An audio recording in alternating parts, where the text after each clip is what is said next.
Greetings, loved ones. Welcome back to another episode of Healing Wisdom with me, your favorite spiritual advisor, Empress Oracle. I hope everyone is doing well. I hope everybody has had a great week. And I want to express my gratitude to all those who have taken the time out to view my videos, to take the knowledge and enhance your life, and also to share it with others. I greatly appreciate you. On behalf of Starseed Galactic Federation, I have been given access to this knowledgeable information from my Akashic records for the purpose of helping humanity.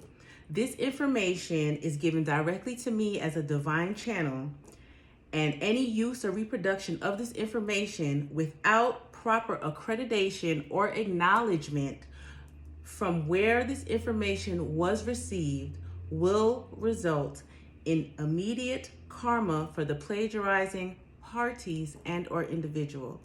And so it is. So I know you saw the title, so today we're just going to go on ahead and get into it. And if you're not ready to get deep, just go ahead and click off right now, okay? All right. So we're going to talk about dealing with energy. And when I say dealing with energy, that is something that a lot of people struggle with. A lot of people have an issue with dealing with energy, and they don't even realize it. A lot of times, I can say myself, even before I started my spiritual journey, just being a natural born empath, there were many times, especially when I was younger and I wasn't as in touch with myself or as balanced as I am now, where I would get around certain people or get in certain situations or circumstances or even sometimes certain mind frames, and I would start projecting energy that was foreign to me. It wasn't mine. And I would be like, well, where did this come from? You may go around somebody and you're bright and you're happy, and then all of a sudden you go around this person and they're not outwardly acting any type of way or anything, but you go around them and all of a sudden you just start snapping. You snapping at everybody. You snippy, you angry. One second you want to cry, the next minute you cracking jokes, next minute you pissed off again, and you just don't even know why, because that's not even normally how you are. And even as you are acting out those actions or projecting those energies on the inside, you're thinking like, why am I doing this? This is not even me. I don't even feel like this, That is when you are absorbing people's negative energy, and because you don't know how to properly recycle that energy is basically what I'm going to say, you're projecting it in a negative way. So basically, that's just like when they say, for example, right? You inhale oxygen, you exhale carbon monoxide. So basically, you would inhale the fresh air, and whatever carbonated, toxified air that is in your body or gases that are in your body that have accumulated, you will release it.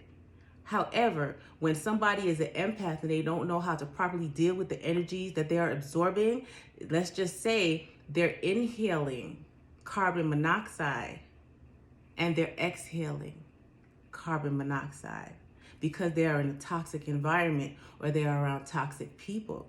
And if you are not aware of exactly what it is that is triggering you or setting you off, it can have potentially fatal outcomes. That's why it's important for us to know exactly who we are. It is important for us to identify and accept our energies, the good and the bad, because in order to be balanced, you have to be aware of your shadow side and your light side, your positive energies and actions and your negative ones. You have to know how to balance those things. If you don't, or if you're in denial, and I'm not talking about the river in Africa, then you're going to have a problem with that. Okay? So, as I was saying before, most people are natural born empaths, which means that they absorb and project. Absorb and project, just like that whole breathing cycle I just explained to you. All energy around them, both high and low. That's why it's important to pay mind to the company that you keep. Even if you feel as though you're not directly connected to the people that are around you, or you don't have a choice but to be around those people, there's still ways that you can protect your energy. But if you're not aware of that, if you're not aware of the shift in your energy when you go in that environment, you're fucked.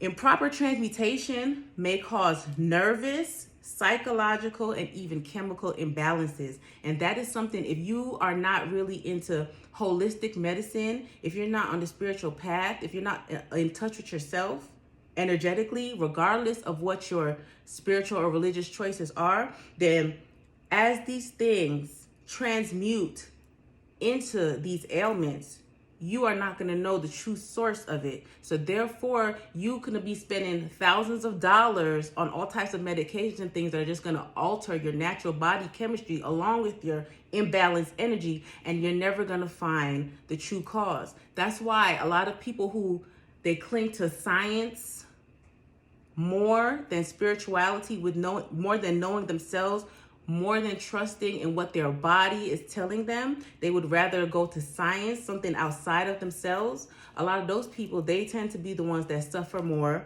with chronic ailments, chronic addictions to, scheduled class drugs that have long-term potentials for catastrophic results. Okay, making you even worse off than you were before you started off.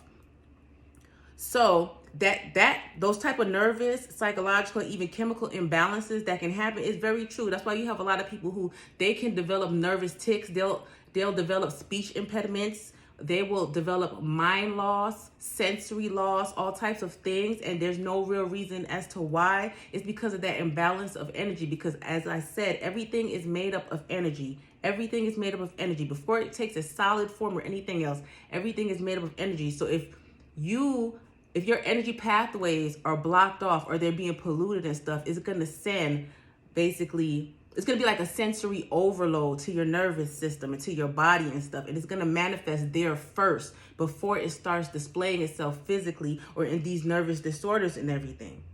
And it's very true.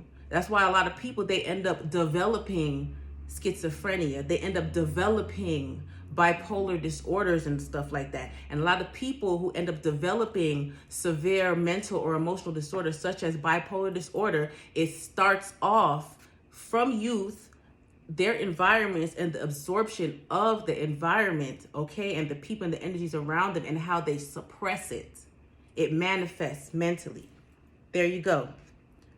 So it may also manifest in other ways that are not easily identifiable as negative absorption of energy, such as OCD, because some people consider OCD a good thing. They're like, well, yeah, I like everything labeled this way, this and that, but at least I'm a neat freak, at least I'm clean. But there's an underlying issue to that, sis. There's an underlying issue. Why are you that way, right? Anxiety attacks, IBS, irritable bowel syndrome. Those are a few of the things that it can manifest in those ways. Those are telltale symptoms. When you see somebody who suffers with OCD, chronic anxiety or anxiety attacks, or they have irritable bowel syndrome, that source manifested energetically first. They need to pay attention to their environment first and foremost. And if you sit and you talk to those people who have those ailments or disorders, if you sit down and you process and you think as to what the underlying cause is when you started having those anxiety attacks, not just what you were eating, not just what you were going through, what were the people around you going through? Where people come in, where people just, treating you like a garbage disposal, just putting all their burdens on you? Were you absorbing that energy? Were you taking on other people's burdens along with your own? Were you stressing? Were you holding things in? Were you not properly communicating with people instead of speaking your mind? Were you blocking your own chakras? Were you blocking your own throat chakra? Were you blocking your own sacral and stuff by not expressing yourself, by not speaking your truth, and it manifested internally, and now you have these anxiety attacks? That is the true cause. Don't say that you don't know why. Deep down, you do know. It doesn't necessarily have to be you. It can be the circumstances around you. The energies around you is what I'm saying, and your lack of dealing with it, or the way that you're choosing to deal with it or suppress it. Many people turn to narcotics or opiates as well to deal with uncontrollable empathic overload, or as I like to say, sensory overload. Because when you are an empath, all right, when you are an energy worker, an energy dealer, somebody who deals with energy, whether willingly or unwillingly, knowingly or unknowingly, sometimes it can be overwhelming, especially if you are not aware that you have this gift, because that's what I'm going to call it. Gift. We're looking at the good side of the coin. right? And it can go into sensory overload. And that's why a lot of people choose narcotics or opiates as a form of escapism, because at that time, it's like they're still dealing with those different energies and everything, but they're not absorbing it the way that they would if they were sober, should I say.